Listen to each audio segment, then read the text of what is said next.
दोस्तों, मैं आप सभी का अपने YouTube चैनल स्पाई ट्यूटोरियल में स्वागत करता हूं। उम्मीद करता हूं आप लोगों की तैयारी बहुत ही अच्छी चल रही होगी। जैसा कि आज इस चैनल पर मैं क्लास 12 का फिजिक्स स्टार्ट कर रहा हूं और मैं आपको इस लेवल का फिजिक्स सिखाऊंगा कि आपका फिजिक्स में एक भी क्वेश्चन नहीं रुकेगा। चाहे वो आपका जेई मेन हो, जेई एडवांस हो, नीट हो या आपका सीबीएसई बोर्ड हो या किसी भी स्टेट का बोर्ड एग्जाम हो। और लैंग्वेज के लिए मैं हिंदी और इंग्लिश दोनों यूज करूंगा, किसी को कोई भी प्रॉब्लम नहीं होगी। आप पूरा लेक्चर देखना, लैंग्वेज बैरियर उसमें बिल्कुल आएगा ही नहीं। जितना मैं बोलूं आप उतना कॉन्सेप्ट सीखिए, क्वेश्चन प्रैक्टिस कीजिए, उससे ज़्यादा कुछ भी सीखने की ज़रूरत नहीं है। आप देखना जब एग्जाम दोगे आपका का सारा क्वेश्चन उसी में से आएगा। आपको यकीन ना हो, मैंने क्लास 11 की जितनी फिजिक्स कवर किया है, आप जाके देखना जो जेई मेन और नीट के एग्जाम हुए वो सारे क्वेश्चन हमारे नोट से ही आए हैं। आपको यकीन ना हो, प्लेलिस्ट बना हुआ है, वहां से जाके देख सकते हैं। तो चलिए बिना टाइम वेस्ट किए हुए आज क्लास 12 का पहला chapter electric charge and field उसको स्टार्ट करते हैं। आज के टॉपिक में एकदम बेसिक बेसिक चीजें चार्ज के बारे में डिस्कस करेंगे। शांति से पूरा लेक्चर देखिए, आपका सारा कॉन्सेप्ट क्लियर हो जाएगा। देखो, मेरा एक रूल रहता है कि मैं चीज़ों को एकदम बेसिक से शुरू करता हूं। मैं ये मान के चलता हूं कि आपको कुछ भी नहीं आता और इस लेवल का आपको सिखाना है कि आपको चाहे किसी भी लेवल का क्वेश्चन हो आप उसको सॉल्व कर सको। तो लेक्चर को थोड़ा पेशेंस के साथ देखा कीजिए। खत्म होने के बाद आप देखोगे उस टॉपिक के रिलेटेड आपको कॉन्फिडेंस आ जाएगा कि अगर इससे क्वेश्चन आया तो एक भी क्वेश्चन नहीं छूटेगा। तो चलिए लेक्चर शुरू करते हैं। आज क्लास 12 का पहला लेक्चर का पहला टॉपिक हिस्ट्री ऑफ चार्जेस। तो पहले चार्ज की हिस्ट्री के बारे में हम समझते हैं होता क्या है। तो देखो, आप सभी ने जब छोटे थे हम सभी क्या करते थे, कागज के छोटे छोटे टुकड़े को ब्रेक कर देते थे और जो पेन हमारे हाथ में होती थी इसको अपने सर में रगड़ते थे, है कि नहीं। जब सर में रब करते थे इसके बाद वो छोटे छोटे पार्टिकल के पास ले जाते थे तो ये जो छोटे छोटे हमारे पेपर के स्मॉल पीसेस थे ये क्या होते थे, पेन में आके चिपकने लगते थे। किया था कि नहीं, सभी लोगों ने, सब ने किया था। लेकिन वहां पे आपको इसका मतलब नहीं पता था कि ये चीजें आखिर हो क्यों रही हैं। तो अब वो समय आ गया है सारा मतलब समझने का। इस पूरे सीरीज में हम इलेक्ट्रिक, मैग्नेटिक, आपका मॉडर्न फिजिक्स, क्लास 12 में सारा कुछ कवर करेंगे। आपको फीलिंग्स आ जाएगी कि सारी चीजें हो क्यों रही थी। तो ये हो क्यों रही थी, जब इसको हम रब करते थे अपने सर में तो हमारा पेन चार्ज हो जाता था। कैसे चार्ज होता था, हमारे सर में जो इलेक्ट्रॉन की एक्सेस थी, पेन में डिफिशियंसी होती थी, वहां से ट्रांसफर होते थे, जिसके कारण एक पेन चार्ज हो जाती थी। और जब हम छोटे छोटे पार्टिकल के पास लाते थे तो वो उस पर ऑब्जॉर्व हो जाते थे, वहां पे आके चिपक जाते थे। ठीक इसी तरह आप एग्जाम्पल देखो कि जब हम कॉम को, जो आप बाल में कॉम करते हो, उसको करने के बाद आप देखना छोटे छोटे पार्टिकल के पास ले जाना, वो पार्टिकल भी उस कॉम में चिपकने लगेंगे। क्यों? क्योंकि जब हम कॉम को यहाँ अपने सर में रगड़ते हैं, रब करते हैं, तो वो सर में से हमारे इस कॉम में इलेक्ट्रॉन ट्रांसफर होते हैं जिसके कारण ये चार्ज हो जाता है और छोटे छोटे पार्टिकल को अपनी तरफ खींचने लगता है। अगर आपने नहीं किया है तो एक बार करके देख लीजिए, ठीक है। आप और मैं तो मानता हूं कि हर किसी ने ये चीज किया ही होगा बचपन में। फिर चलो अब इसको हम रीड करते हैं जो यहाँ पे दिया हुआ है। फिर इन सब सारे चीजों को करके साइंटिस्ट लोग जो थे उन्होंने एक रूल स्थापित किया कि ये सब जो हो रहे हैं मतलब जरूर कोई न कोई एजेंट है जो इसको अपनी तरफ खींच रहा है। फिर यहाँ से पूरी रिसर्च होना चालू हुआ। जो आज आप देखो, अगर इलेक्ट्रिसिटी और मैग्नेटिज्म को हटा दो तो आप लाइफ को इमेजिन भी नहीं कर सकते। इलेक्ट्रिसिटी और मैग्नेटिज्म के कारण लाइफ कितनी इजी हो गई है। तो अच्छे से पूरा स्टडी करिए, सारा आपको सारी चीजें आपको यहाँ पे सामने दिखेंगी। फिजिक्स की यही तो खासियत है, हर चीज दिखती है यहाँ पे। तो चलो इसको रीड करते हैं। क्या कह रहा है, when a glass rod is rubbed with silk or an ebonite rod is rubbed with flannel. देखो ये कह रहा है जब हम ग्लास रॉड को किस पे, सिल्क पे रब करते हैं या एक एबोनाइट रब के साथ फिलानेल को साथ रब करते हैं तो ये क्या करता है, these acquire a power to attract light bodies such as small pieces of paper। तो जो पेपर के छोटे छोटे पीस हैं उसको अपनी तरफ आकर्षित करने लगता है। तो इसको हम क्या बोलते हैं, the agency which gives this attracting power is called electricity. देखो यहीं से समझ में आया कि ऐसी एजेंसी जो ये पावर दे रही है उसको हम क्या बोलते हैं, इलेक्ट्रिसिटी, जिसके कारण ये अट्रैक्टिंग पावर जो आ रही है। अगला, the body which acquire this power are said to be electrified or charge. जो बॉडी इन सब को अक्वायर कर रही है इस पावर को, उसको हम क्या कहते हैं, को इलेक्ट्रीफाइड हो या चार्ज्ड हो गई है। ये हिस्ट्री समझ में आई कि नहीं, चार्ज की हिस्ट्री कैसे क्रिएट हुई, ये तो आपको समझ में आ गई होगी। बुक में भी एकदम डिटेल में सारी चीज़ों के बारे में लिखा हुआ है। अब देखो यहाँ पे क्या आया, चार्ज। अब हम समझते हैं कि आखिर ये चार्ज है क्या, इसी के बारे में देखो हर टॉपिक एक दूसरे से इंटर रिलेटेड है। एक एक करके सारे टॉपिक को समझेंगे। शांति से लेक्चर देखिए, मैं आपको गारंटी दे रहा हूँ बहुत ही अच्छा आपको लगेगा। चार्ज के बारे में देखो बुक में तो सब कुछ लिखा हुआ है, आपने देखा होगा, लेकिन इस फीलिंग के साथ हर लेक्चर को आपने महसूस नहीं किया होगा। मैं आपको सारी चीज़ें रियल लाइफ से आपको दिखा दूंगा। ठीक, चलो अब हमें पता चल गया कि पेपर आके इस पे तो आकर्षित हो रहे हैं, तो आखिर ये चार्ज है क्या, इसको हम कैसे समझेंगे, तो कोई नहीं, अब टॉपिक में हम चार्ज को समझते हैं कि ये चार्ज है क्या। तो देखो चार्ज को अब जैसे ही एक नई क्वांटिटी आती है सबसे पहले तो उसका सिंबल हमें चाहिए होता है। आपको याद होगा क्लास 11th की फिजिक्स में जो यूनिट एंड डायमेंशन है, वहाँ कोई भी नई क्वांटिटी आती है तो हम क्या करते हैं, उसका सिंबल, इसके बाद उसकी डायमेंशंस, यूनिट सब कुछ लिखते हैं।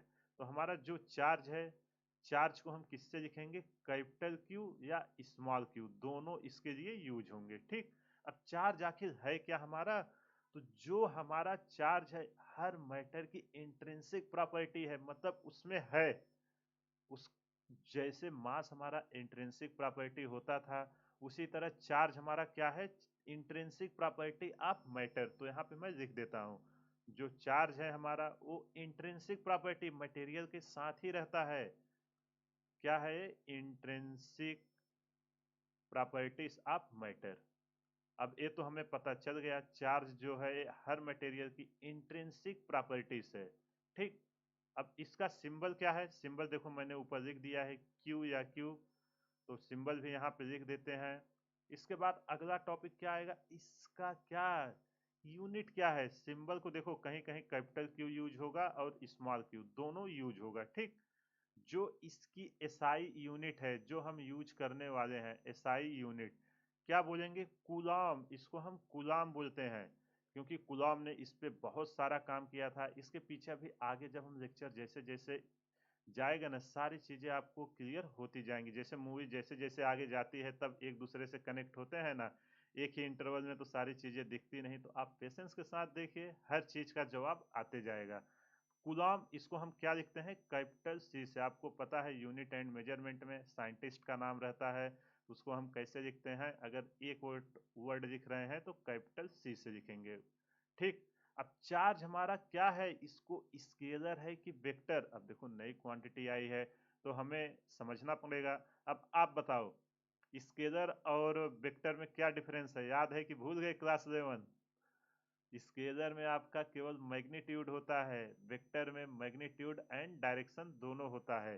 तो जो चार्ज है हमारा, ये क्या है, हमारा charge is a scalar quantity, ये हमारी वेक्टर नहीं है, इसमें केवल हमें मैग्नीट्यूड मिलते हैं। Charge is a scalar quantity. Charge के बारे में ये चीजें समझ में हुई आई कि नहीं, क्या है चार्ज, चार्ज मैटर की एक इंट्रिंसिक प्रॉपर्टीज है, इसको हम Q से लिखेंगे, SI यूनिट कूलॉम है, और चार्ज हमारी क्या है, स्केलर क्वांटिटी। अब इसके बारे में थोड़ा और डिस्कस करते हैं। अब अगर कोई मैटर है, ठीक, चलो यहाँ पे देखते हैं, अगर हमारा कोई मैटर है वो किससे किससे मिल के बनता है, इसको हम जूम करके दिखाते हैं, वो हमारा इलेक्ट्रॉन, प्रोटॉन और न्यूट्रॉन से मिल के बनता है। आपको पता होगा क्लास 10th में सभी ने स्टडी किया होगा मैटर के बारे में। कोई भी मैटर की बेसिक क्या होते हैं, इलेक्ट्रॉन, प्रोटॉन और न्यूट्रॉन। तो जो हमारा प्रोटॉन होता है वो हमारा कहाँ पे रहता है, देखो न्यूट्रॉन न्यूट्रल रहता है, उसके बारे में हम डिस्कस नहीं करेंगे। जो हमारे इलेक्ट्रिक है वो हमारा किस पे इलेक्ट्रॉन और प्रोटॉन पे होने वाला है। तो जो हमारा ये न्यूक्लियस होता है अंदर, यहाँ पे कौन कौन होते हैं, एक तो हमारा प्रोटॉन होता है और एक हमारा न्यूट्रॉन होता है जो न्यूक्लियस में रहते हैं। और इलेक्ट्रॉन इस न्यूक्लियस के चारों तरफ क्या करता है, चक्कर लगाता है। ये चीजें याद हैं कि नहीं मैटर की? आखिर जो हमारा चार्ज सब ट्रांसफर होगा पूरा इलेक्ट्रॉन ही तो होता है एक पार्टिकल से दूसरे में। क्यों? क्योंकि यहाँ पे देखो प्रोटॉन तो न्यूक्लियस में फिक्स होके बैठा है, जाएगा क्या, घूम रहा है इलेक्ट्रॉन। जो फ्री है वही तो जाएगा, ये तो अपनी जगह पे फिक्स है। अब इन सब पे चार्ज कितना होता है उसको हम यहाँ पे देखते हैं। तो जो हमारा चार्ज ऑन, पहले हम प्रोटॉन पे लिखते हैं। ठीक, प्रोटॉन कहाँ पे रहता है, न्यूक्लियस में फिक्स है। चार्ज ऑन प्रोटॉन, प्रोटॉन पे चार्ज हमारा कितना होगा, इस पे पॉजिटिव चार्ज होता है, धनावेश। आप सभी ने स्टडी किया होगा, इस पे होता है +1.6 इंटू 10⁻⁻19 कूलॉम। ठीक, अब हमारा जो इलेक्ट्रॉन पे चार्ज है, अब यहाँ पे ये तो हमारा रेस्ट में रहता है प्रोटॉन। जो हमारा इलेक्ट्रॉन है ये क्या करता है, न्यूक्लियस के अराउंड घूम रहा है।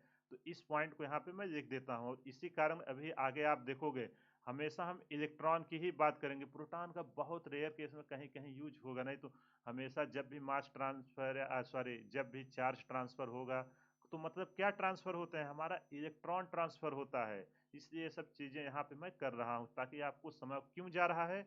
क्योंकि न्यूक्लियस के चारों तरफ तो इलेक्ट्रॉन घूम रहा है, जब जाना होगा तो पहले इलेक्ट्रॉन जाएगा, है कि नहीं?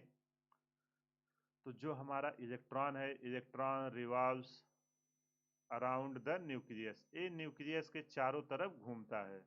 यहाँ आपको अगर ना दिख रहा हो तो इसको लिख लेना जो मैं बोल रहा हूँ, electron revolves around the nucleus. क्योंकि ये यहाँ पे वीडियो होगा तो इसलिए जा रहा होगा। अब इलेक्ट्रॉन पे हमारा चार्ज कितना होता है, इलेक्ट्रॉन पे हमारा कितना चार्ज होता है, एक इलेक्ट्रॉन पे, इलेक्ट्रॉन पे जो हमारा चार्ज होता है, इसको ई माइनस से दिखाते हैं, ये हमारा होता है -1.6 इंटू 10⁻⁻19 कूलाम। देखो हमारा इलेक्ट्रॉन और प्रोटॉन पे सेम चार्ज है, केवल क्या है, ये पॉजिटिव है ये निगेटिव है। इलेक्ट्रॉन हमारा निगेटिव चार्ज है और प्रोटॉन हमारा क्या है, पॉजिटिव चार्ज है। जब इलेक्ट्रॉन ये घूम रहा है, प्रोटॉन के बारे में भी लिख देते हैं ताकि आपको पता रहे।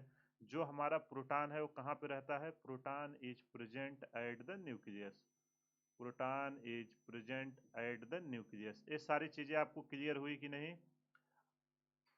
अगर ना क्लियर हो, अभी आज का एकदम बेसिक टॉपिक है, वीडियो को पॉज करिए और अच्छे से समझिए, क्योंकि कहीं भी कुछ भी कॉन्सेप्ट रहा तो आगे आपको प्रॉब्लम होने वाली है, समझ में नहीं आएगी। इसलिए एक एक टॉपिक को करके समझिए। अब हमने चार्ज के बारे में समझ लिया कि क्या क्या होती है। चार्ज एक इंट्रिंसिक प्रॉपर्टी है। अब इंट्रिंसिक प्रॉपर्टी अब समझते हैं कि आखिर इसके भी तो कुछ टाइप्स होंगे, क्योंकि आपने देखा होगा जब आपने पेन को सर में रब किया और पेपर को खींच रहे होंगे, कुछ पार्टिकल तो होंगे जो उस पे चिपक जा रहे होंगे और कुछ पार्टिकल होंगे जो उस पे नहीं चिपक रहे होंगे। तो क्यों नहीं चिपक रहे होंगे, उस पे चार्ज का डिफरेंस होगा।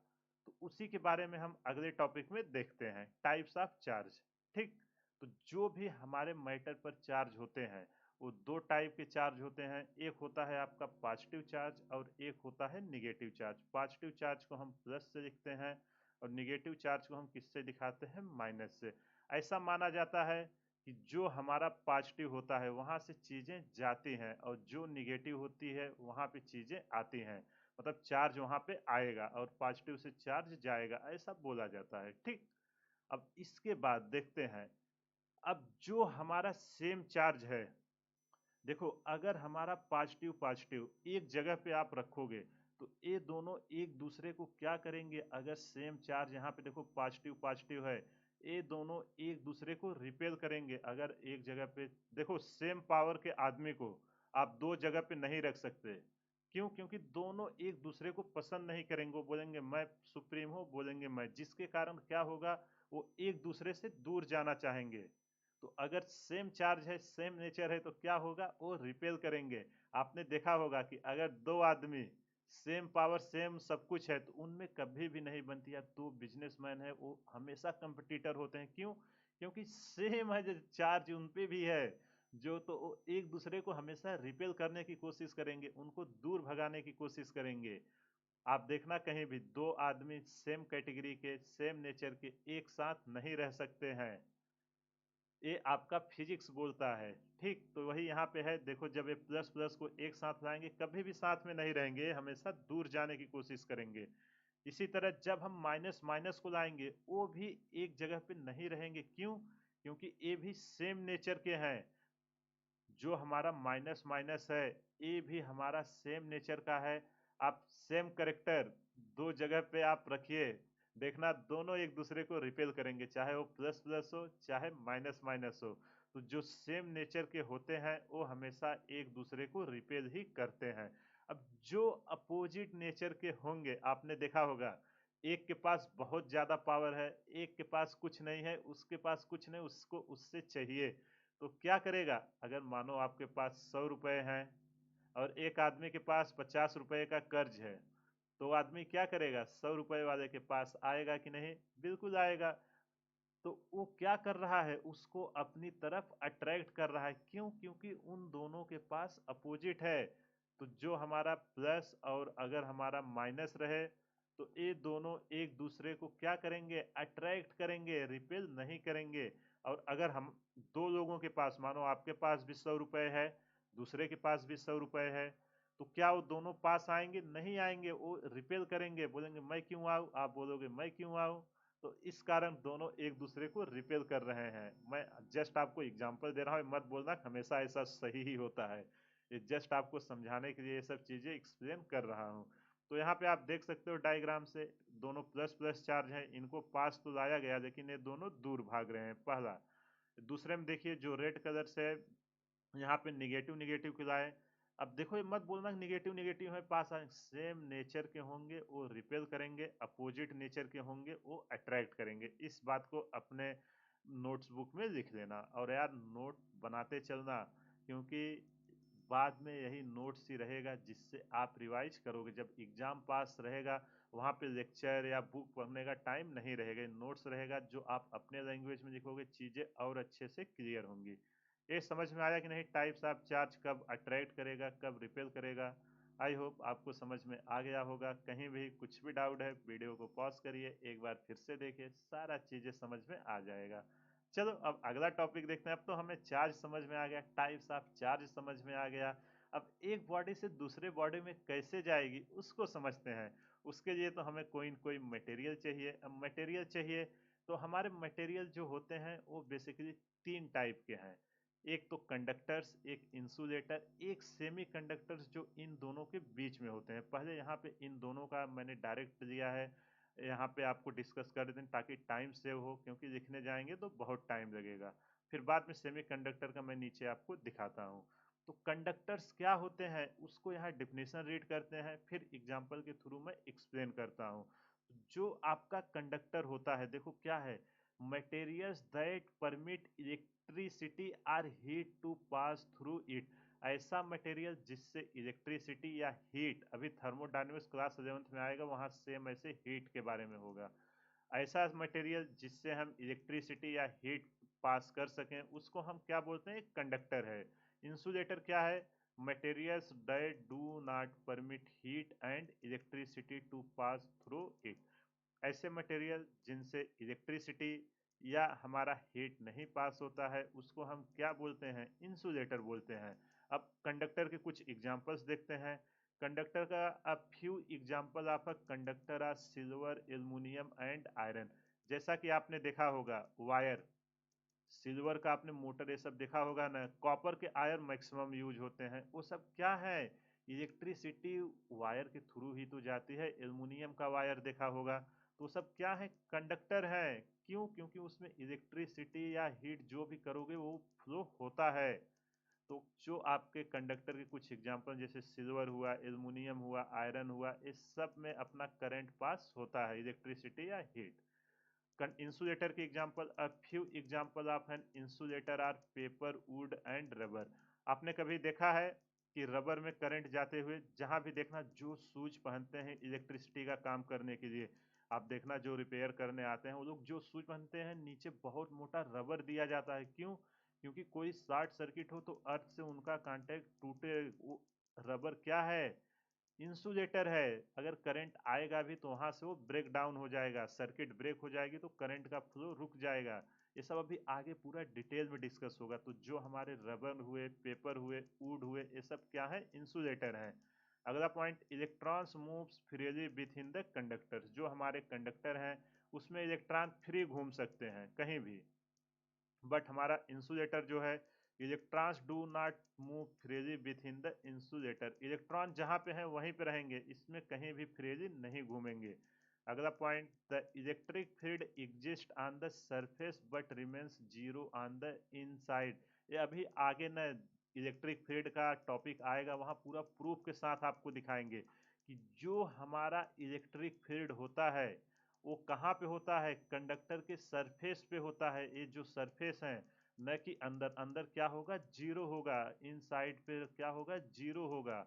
अगला है insulator, the electric field does not exist. अब यार इंसुलेटर है, जब हीट और वो जा ही नहीं रही है तो क्या वो एग्जिस्ट करेगा? बिल्कुल नहीं एग्जिस्ट करेगा। चलो एग्जाम्पल के थ्रू दिखाते हैं। अभी देखो, ये मानो आपका कॉपर का रॉड है।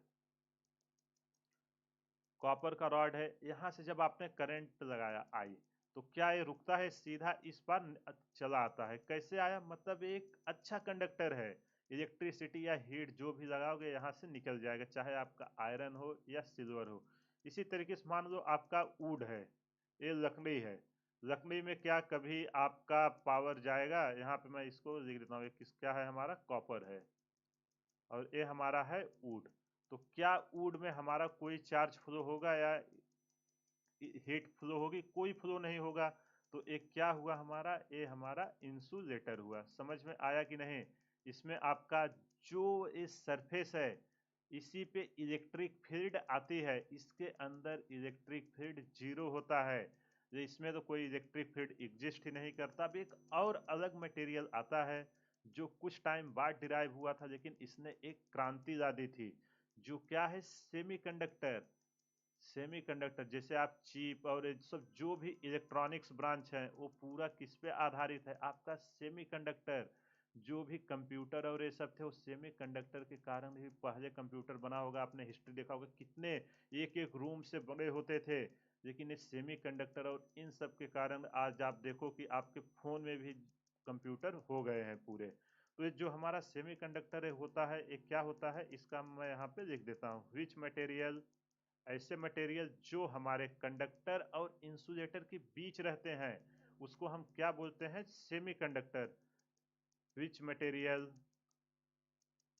देखो यार, ये अच्छे से समझो, कोई भी ऐसा टॉपिक नहीं है जो आपको ना समझ में आए। आज पहला लेक्चर है, एकदम बेसिक बेसिक चीज़ें हैं। और अगर आपने यहाँ तक वीडियो देखा है तो लाइक कर दें, सब्सक्राइब कर दें, ताकि मैं और भी वीडियो डालूं तो सबसे पहले आप तक नोटिफिकेशन आए। ठीक है?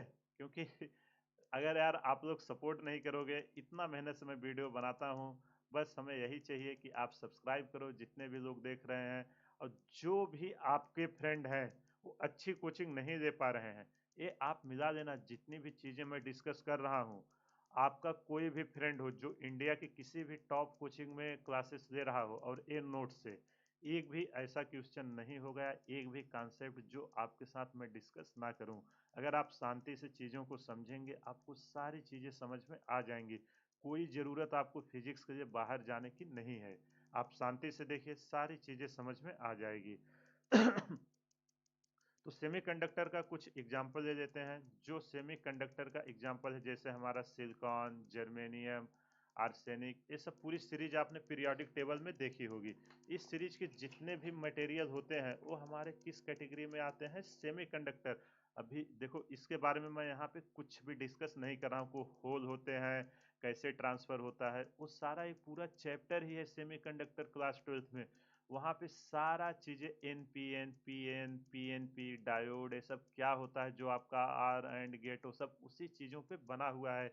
सारी चीज़ें डिटेल में डिस्कस होगी। बस अभी आप यहाँ ये समझ लो कि ऐसे मटेरियल जिनकी कंडक्टिविटी हमारी कंडक्टर और इंसुलेटर के बीच होती है उसको हम क्या बोलते हैं? सेमीकंडक्टर बोलते हैं। एग्जाम्पल क्या है हमारा, सिलिकॉन और जर्मेनियम। समझ में आया कि नहीं? आई होप आपको समझ में आ गया होगा। अगर कहीं भी कुछ भी डाउट है, वीडियो को पॉज करिए, एक बार फिर से देखिए, सारा डाउट आपको क्लियर हो जाएगा।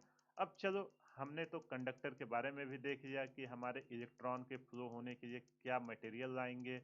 देखो, पहले हमने हिस्ट्री देखा, चार्ज देखा, टाइप्स ऑफ चार्ज देखा। अब हमने मटेरियल भी देख लिया कि किस मटेरियल में हमारी जैसी रिक्वायरमेंट रहेगी वैसा हम यूज करेंगे, वहां से डिवाइड कर दिया। अब आखिर चार्ज कैसे करेंगे एक बॉडी से दूसरा बॉडी। अब अगला टॉपिक वो है कि हम एक दूसरे से कैसे चार्ज करेंगे, उसको हम समझते हैं एक एक करके। तो चलो, पहले उसके पहले हम समझ लेते हैं कि हमारा इलेक्ट्रोस्टैटिक इंडक्शन क्या होता है। तो चलो डेफिनेशन रीड करते हैं, फिर मैं आपको डायग्राम के थ्रू सारा चीज़ें एक्सप्लेन करता हूँ। जो हमारा इलेक्ट्रोस्टैटिक इंडक्शन है क्या? Electrostatic induction is the physical phenomena in which a material can be charged without any actual contact। इस बात को याद रखना कि हमारी ऐसी बॉडी जो बिना एक्चुअल कांटेक्ट के भी चार्ज हो जाती है। अभी आपने देखा होगा कि जो अपनी नई टेक्नोलॉजी मोबाइल चार्जिंग ये सब आने वाली हैं, आ रही हैं, आपने देखा होगा बहुत सारे ऐसे चार्जर आते हैं, आपको पिन लगाने की ज़रूरत नहीं है, डायरेक्ट वो ब्लूटूथ के जरिए चार्ज हो रहे हैं। वो कैसे हो रहे हैं? इलेक्ट्रोमैग्नेटिक इंडक्शन और ये सब के कारण।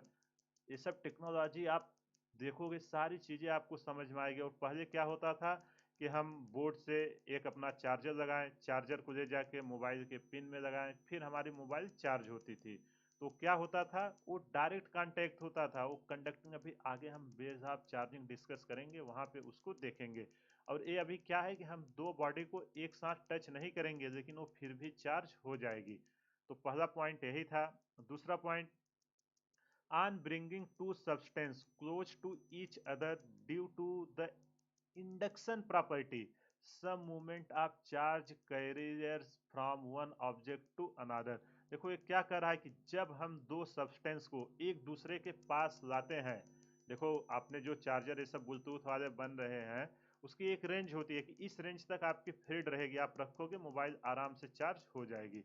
तो वही यहाँ पे बोल रहा है, on bringing two substance close to each other due to the induction property some movement of charge carriers from one object to another. जब हम दो बॉडी को एक दूसरे के क्लोज लाते हैं, तो कुछ चार्ज हमारे इस बॉडी से उस बॉडी में ट्रांसफर हो जाते हैं, जिसको हम क्या बोलते हैं? Electrostatic induction. अभी होता कैसे है इसको हम समझते हैं। ये हम मान लेते हैं एक हमारा कंडक्टिंग रॉड है, ठीक। एक हमारा कंडक्टिंग रॉड है, इसको मैंने एक इंसुलेटर स्टैंड पर रखा हुआ है। ये हमारा कंडक्टिंग रॉड है, इसको अच्छे से समझिए इलेक्ट्रोस्टैटिक इंडक्शन क्या है। देखो यार, एकदम बेसिक आज चीज़ें हैं, पूरा कॉन्सेप्ट है, ये सब चीज़ें कोई नहीं डिस्कस करता। सब बोलते हैं बुक से, लेकिन आप जब तक समझोगे नहीं, फील नहीं दोगे, तब तक नहीं समझ में आएगा कि हो क्या रहा है। तो ये जो हमारा है, इसको हमने किस पे रख दिया है? एक इंसुलेटर स्टैंड पे रखा है। इंसुलेटर पे क्यों रख रहा हूँ? ताकि हमारा कोई भी चार्ज यहाँ से ट्रांसफर ना हो, जितना है वो इसी पे रहे। तो ये जो स्टैंड है पूरा, ये हमारा क्या है? इंसुलेटर स्टैंड है, ताकि जो हमारा कंडक्टिंग रॉड है, यहाँ से कोई भी चार्ज हमारा नीचे ना जाए। अभी अर्थिंग ये सब पूरा कॉन्सेप्ट आएगा यार, आप टेंशन ना लो। पूरी इलेक्ट्रिक का आप, मैं आपको गारंटी दे रहा हूँ, सारी चीज़ें आपके आसपास ही दिखेंगी और आपको लगेगा कि कब से हो रहा था, उसका आपको कॉन्सेप्ट ही नहीं पता था, ठीक। अब ये हमारा एक कंडक्टिंग रॉड है। अब मैं क्या करता हूँ, एक चार्ज बॉडी को इसके पास लेके आता हूँ, यहाँ से देखो एक चार्ज बॉडी को, लेकिन इसको हम टच नहीं कराएंगे, बस जस्ट इसके पास लेके आए, टच नहीं कराएंगे। अब इस पे हमारे ने क्या चार्ज दिया? एक चार्ज देके रखे हैं, प्लस चार्ज देके मैं इस पे रखा हूँ। देखो, दोनों को टच नहीं कराया हूँ, बस इसके पास ही लेके आया। लेकिन जैसे ही इसके पास मैं लेके आया, ये क्या करेगा? ये पूरा कंडक्टिंग रॉड, ये प्लस है, तो इधर क्या इसकी तरफ अट्रैक्ट होने की कोशिश करेगा। जो प्लस चार्ज के रहेंगे, उसको तो रिपेल करना शुरू कर देगा। जब ये रिपेल करना शुरू करेगा, वो तो दूसरे एंड पे भागेंगे। और इसको कौन अट्रैक्ट करेगा? अगर प्लस है तो अपोजिट, अपोजिट ही एक दूसरे के पास आते हैं ना, सेम सेम तो दूर जाएंगे। चलो, लेक्चर देखो फिर। जो ये प्लस प्लस है, ये क्या आएंगे, इस साइड आपका निगेटिव चार्ज आएगा, पॉजिटिव को तो ये अपने दूर भगाएगा, उसको तो अपने पास आने नहीं, बोलो चलो निकलो तुम। तो यहाँ पे कौन आएगा, अगर हम इसके दो एंड दे दें, एक को मैं ए नाम दूं और इस एंड को बी नाम दूं, तो जो प्लस आया, जो इस कोने पर प्लस होंगे उसको तो दूर भगा देगा। तो यहाँ पे हमारे कौन से चार्ज आएंगे, यहाँ पे हमारा माइनस चार्ज आएगा इस एंड पर। समझ में आया कि नहीं? तभी तो, और जो हमारे प्लस हैं वो हमारे इस एंड पे इकट्ठे होने लगेंगे, ठीक। तो इस तरीके से हमारे बॉडी क्या हो गई है, पोलराइज हो गई है। ये पोलराइजेशन ऑफ चार्जेस हो गया है। अभी आगे डिस्कस करेंगे पोलराइजेशन होता कैसे है। पोलराइजेशन मतलब प्लस प्लस एक तरफ, माइनस माइनस एक तरफ होता है ना, कि जैसे पूरा बंटवारा एक तरीके से, कि आप अपनी तरफ हम अपनी तरफ, मतलब आप माइनस माइनस हो एक तरफ, जैसे क्लास में होता है बॉयज बॉयज एक तरफ, गर्ल्स गर्ल्स एक तरफ, उसी तरह माइनस एक तरफ प्लस एक तरफ हो गए हैं। अब जब इस पॉइंट पर अपने इलेक्ट्रॉन ज्यादा, देखो इलेक्ट्रॉन पे माइनस चार्ज होता है, वही होगा ना, तो जब इस पे माइनस चार्ज हुआ इस पॉइंट पे आएगा, तो यहाँ पे इलेक्ट्रॉन का क्या हो गया है, यहाँ पे तो हमारा इलेक्ट्रॉन का एक्सेस हो गया है, मतलब ज्यादा हो गया है इस पॉइंट पे। तो यहाँ पे हमारा क्या हो गया है, एक्सेस ऑफ इलेक्ट्रॉन्स। समझ में आया कि नहीं? अच्छे से समझो। अभी वो चार्जिंग बाय स्पेयर इसी पे पूरा आधारित है। कोई आपसे पूछेगा, और जो ये टेक्नोलॉजी आ रही है ना, वो ऐसे ही आ रही है। अब जैसे ही आया तो बॉडी में करंट फ्लो होना लगेगा, वो सब आगे डिस्कस करेंगे, अभी जस्ट आप ये समझो। अब जब इस एंड पर हमारे इलेक्ट्रॉन आ गए, यहाँ पे तो ज्यादा हो गया, तो कहीं ना कहीं तो कमी होगी। अभी कंजर्वेशन चार्ज में आप देखोगे कि charge can neither be created nor be destroyed. तो जब इस एंड पर इलेक्ट्रॉन हमारे ज्यादा हो गए हैं, जो हमारा चार्ज ट्रांसफर होता है तो इलेक्ट्रॉन ही ट्रांसफर होता है कि नहीं? तो जो यहाँ पे हमारा आया है, इधर क्या होगा, डिफिशियंसी ऑफ इलेक्ट्रॉन, यहाँ पे इलेक्ट्रॉन की कमी हो गई है, ठीक। क्यों हुआ, वो पूरा इलेक्ट्रोस्टैटिक इंडक्शन के कारण, जो मैंने आपको पूरा देखिए एक एक करके सारी चीजें आपको दिखाया हूं। डिफिशियंसी ऑफ इलेक्ट्रॉन मतलब इस एंड पर इलेक्ट्रॉन की कमी हो गई और उस एंड पर इलेक्ट्रॉन का ज्यादा हो गया। समझ में आया कि नहीं, इलेक्ट्रोस्टैटिक इंडक्शन क्या होता है? आई होप आपको ये समझ में आ गया होगा। अब ये जो हमारा हुआ, the positive and negative charges produce on the ends of the conducting rod are called induce charge. जो हमारे चार्ज इस कंडक्टिंग रॉड पे दोनों एंड पर आए हैं, इसको हम क्या बोलते हैं, ये हमारे इंड्यूस चार्ज हैं। इसको मैं लिख दूं कि आप नोट कर दोगे, यहाँ पे आप नोट कर दो कि the positive and negative charges, देखो ये जो बी पे पॉजिटिव है, ए पे निगेटिव है, ये जो हमारे प्रोड्यूस हुए हैं कंडक्टिंग रॉड पे, इसको हम क्या बोलते हैं, ए बी पे हमारे इंड्यूस चार्ज हो गए हैं।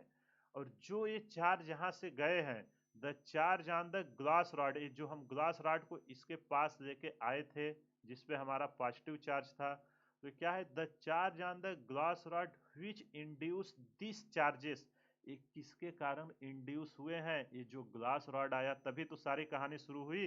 नहीं तो जब तक कंडक्टिंग रॉड था तब तक कोई दिक्कत नहीं था, सब बड़े आराम से रह रहे थे।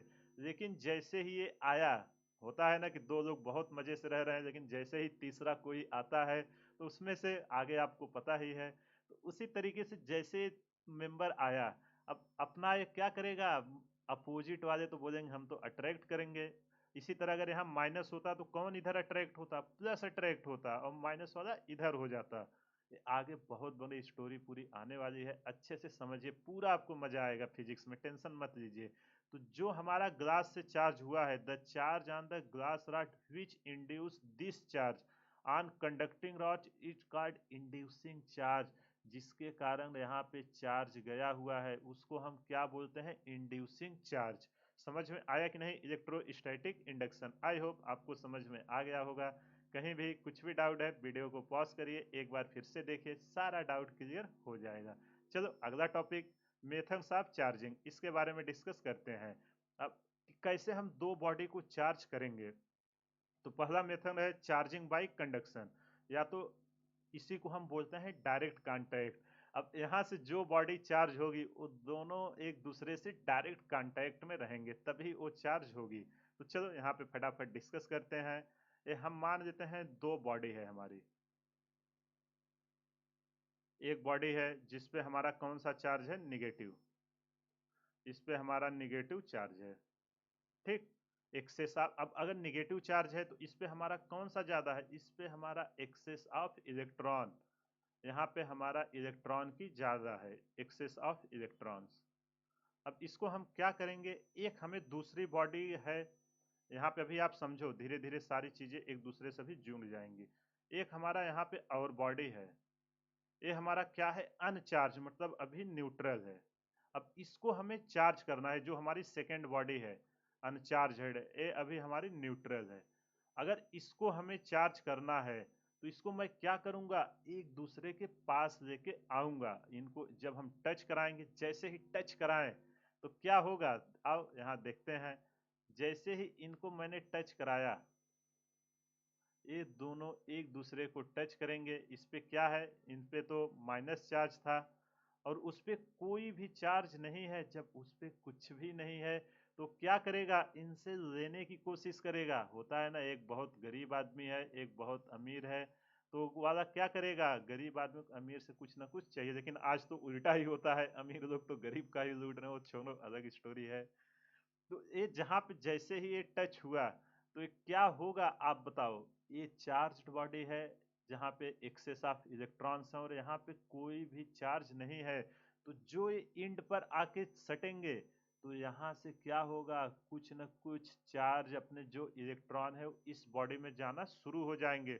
होगा कि नहीं, अब देखो यार, अगर आप दो बॉडी चार्ज हैं या आप हीट के कारण, आप देखना, एक आपके हाथ में बॉल है वो एकदम गर्म है, एक बॉल एकदम ठंडा है, आप दोनों को ऐसे टच कराना कुछ टाइम तक, फिर दोनों को हटाओगे, देखना दोनों में हीट महसूस होगी थोड़ा थोड़ा। तो वो कैसे ट्रांसफर हुआ है इसमें से उसमें, वो कंडक्शन के कारण ट्रांसफर हुआ है। उसी तरह आपकी इलेक्ट्रिसिटी है, ये सब है चार्ज। जब हम टच कराएंगे तो हमारा एक बॉडी से दूसरे बॉडी में जाने लगेगा, यहाँ से कुछ हमारे इलेक्ट्रॉन्स इधर आने लगेंगे। समझ में आया कि नहीं, क्या है। अब जब इसको हमें चार्ज करना, फिर से हम क्या करेंगे, इसको अलग अलग कर देंगे। अब इसको हम अलग कर देंगे, इसको भी अलग कर देंगे। अब जैसे ही अलग हुए तो अब क्या हो गया है, क्या ये सेम है, नहीं, अब इस पे भी चार्जिंग आ गई है अपनी। जो हमारा चार्ज था, हम किससे ग्रीन से दिखा रहे हैं तो वही रखते हैं, चेंज नहीं करते हैं। तो जो हमारा इस पे इलेक्ट्रॉन्स थे, कुछ इलेक्ट्रॉन्स हमारे इसमें भी आ गए हैं। अब देखो, जब इलेक्ट्रॉन्स जाएगा तो इलेक्ट्रॉन अपना मास भी लेके जाएंगे। अभी हम इंडक्शन देखेंगे, वहां पे फिर से इसके बारे में डिटेल में डिस्कस करेंगे। अगर हमारा इलेक्ट्रॉन जा रहा है तो उसके साथ इलेक्ट्रॉन का मास भी जा रहा है, इस बात को आप याद रखना। ये समझ में आया कि नहीं, चार्जिंग बाई कंडक्शन कुछ नहीं, दो गोलों को पास लाओ, इसमें से इलेक्ट्रॉन उसमें जाने लगेंगे, फिर हम अलग अलग कर देंगे, दोनों हमारे चार्ज हो जाएंगे। मैंने आपको प्रैक्टिकल के साथ भी दिखा दिया। अब क्या ये बराबर ट्रांसफर होंगे या बराबर नहीं होंगे, देखो, अगर शेप साइज या मटेरियल बराबर नहीं है तो ये हमारा एग्जैक्ट ट्रांसफर नहीं होंगे। लेकिन अगर हमारा यहाँ पे इफ शेप, अगर जो हमारे दोनों बॉडी हैं जिनको हम टच करा रहे हैं, शेप